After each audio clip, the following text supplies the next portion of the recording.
What's up, blockchain? This is Nick from Truth Blitz. Hope you guys are having a good one as always. And we'll start by taking a quick look at the market. And right now, $457 billion overall, and Bitcoin dominance just keeps rising, 41%. Right now, Bitcoin is $11,093 even. And we've really been seeing alts get slammed lately.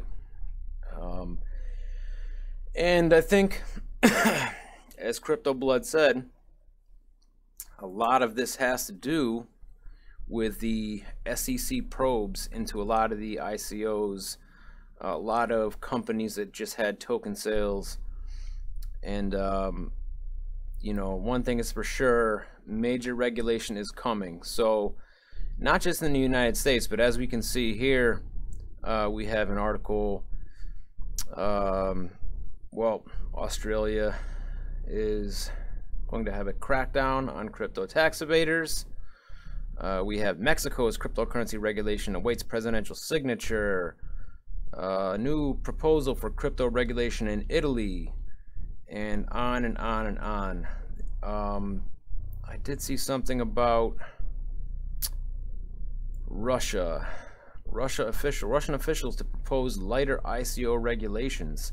So, as it sits now, there was some regulation that was put forth that really allowed mom and pop investors to get into ICOs, but for a limited amount. And it looks like they're proposing even lighter regulations, but I have not read the article. Not going to happen here. And all the crypto news outlets have been covering this. Mainstream media outlets have been covering this. There's an article from Zero Hedge about it. But we'll look at the article on Cointelegraph. Wall Street Journal, S.E.C launches cryptocurrency probe. This is just a summed up article, so I'll read the relevant parts here. The U.S. Securities and Exchange Commission, S.E.C, has launched a probe into cryptocurrency business, the Wall Street Journal reported today, February 28th. So this article is a couple days old. Undisclosed sources told the Wall Street Journal that the regulatory agency has a certain unknown number of subpoenas and information requests to advisors and technology companies active in the U.S. cryptocurrency market.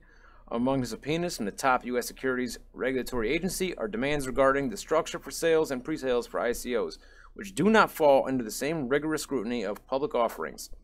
The increased pressure follows previous inquiries from S.E.C, which have suggested that many token sales and ICOs may be violating securities laws. Earlier this month, S.E.C Chairman Jay Clayton promised increased scrutiny on companies who seek to capitalize on the perceived promise of an increased stock value following an announcement of investment in cryptocurrencies and blockchain technology. The S.E.C has come down on several companies recently, suspending the activities of some due to unclear associations with cryptocurrency and crypto business. While U.S. federal agencies grow more suspicious of crypto business, at the state level, legislation is being introduced and passed that would relax certain controls on cryptocurrencies. And then it goes into bills that I've covered that are basically getting voted on in various states like Wyoming and Arizona. So this is just a summed up version of what's going on. I'm hearing dozens of companies have been subpoenaed. Not only are they subpoenaing companies, they have sent subpoenas to some exchanges, I've heard. And I think Poloniex was one. And I don't know if that happened right before or right after the sale. So basically, if you haven't already heard, pretty much Goldman Sachs owns Poloniex now. Also, people who market some of these ICOs are also being targeted. So I don't know if that is bigger YouTube channels that do a lot of that, or I'm assuming, you know, that might be some of it. And I've even heard that they're sending subpoenas to individual investors. Now, I don't think at the moment mom and pop investors have anything to worry about. It's probably we'll say whale investors. But one thing's for sure, there's a lot of uncertainties right now surrounding ICOs. So basically, you know, what the S.E.C chair and other government officials are citing is that they're doing this to protect investors. Just like when, which is happening right now, officials call for gun control, they say they're doing it to protect us. So basically, excuse me,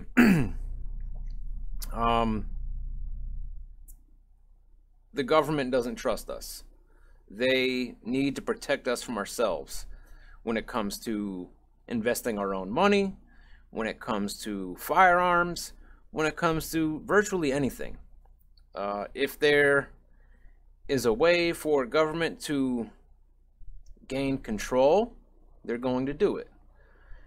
And that's when you really kind of start crossing the line into tyranny. So I don't agree with heavy-handed regulation. I think, and I've said this before, I think if I want to take my money and burn it, I should be able to do that. I shouldn't have to worry about being told what I can and cannot do with my own money. And this is not to protect the investor, like they say. This is all about control. So I've heard various figures now about, you know, I've covered this, many other people have covered this. 46% of 2017 ICOs have already failed.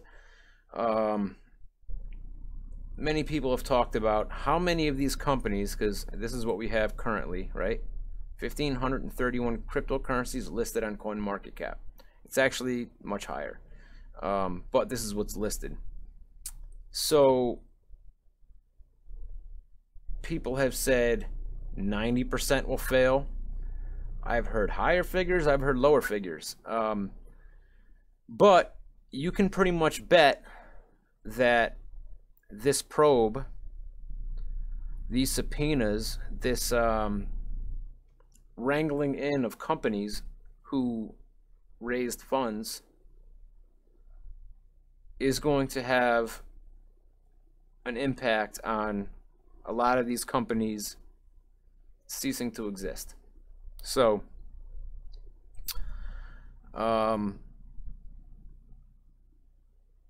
basically, if you are going to invest in a company that has had an ICO recently, you need to really look at, did they allow U.S. investors, and this is purely if you're a U.S. citizen, did they allow U.S. investors? Okay? If so, does this token look like a security? And even if it doesn't look like a security, in the eyes of the S.E.C, there's a very good chance it does. Jay Clayton himself has said he has yet to see one that isn't a security. Okay, so I know we have Salt Lending, which they are, and if I'm not mistaken, they're actually not doing too bad right now. Well, they're definitely down a bit, but they're in the green right now, 7.71%. Now, Salt Lending is, as far as I know, in full compliance with the S.E.C. They have employees who are there for no other reason but regulatory compliance. They are very, very careful on how they have set up and structured everything because of regulatory compliance. So that one is not one that I'm worried about being compliant. They allowed U.S. investors, if I'm not mistaken, right? Now, there are others who didn't put any kind of stop in place to stop US investors. There are companies that put IP address detection in to stop US investors, which we know what to do in that case if we wanted to invest in it. And then there are companies that did KYC, know your customer verification. Those ones are probably not going to be touched if they didn't market to US investors. I don't know about IP address detection, but back, last summer, early fall, there was a lot more companies that didn't put any kind of stop in place to stop investors from the US from getting into these ICOs. Those companies are probably among the first to be targeted. I would assume anyway. I don't know this for sure, but it's an educated guess. So basically what this comes down to is, and then you have companies like, I was just talking to Crypto Blood about this. It makes me wonder is, what's going to happen to a lot of these companies like Centra, okay? If you look at Centra, it is way down, especially from where it was. It went over $4 and now it's at 68 cents. Well, right now it's up 2.18%, but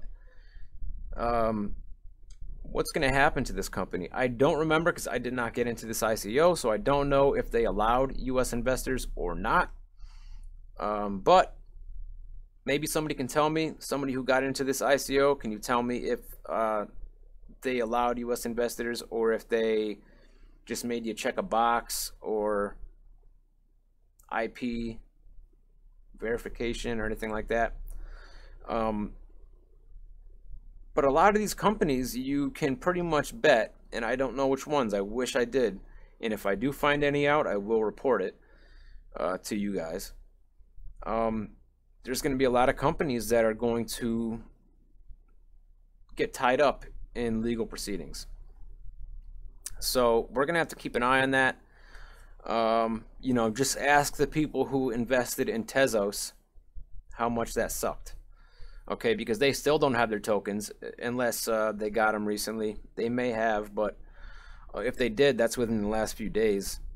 But they went a very long time without seeing any of their tokens because of being tied up in legal proceedings. So a lot of these companies are probably going to get shut down. They're going to be tied up in legal proceedings, and we're going to see nothing happen. And I have a feeling that we're going to see prices continue to drop. So hold on to your hats. Anyway, guys, that is pretty much it. I just wanted to come talk about this real quick and make sure you guys check out the Block Party Podcast official YouTube channel. Subscribe. The link is directly below me. We got a great interview scheduled for tomorrow that you guys don't want to miss. Please like, subscribe, and comment on this video, and I'll see you guys later.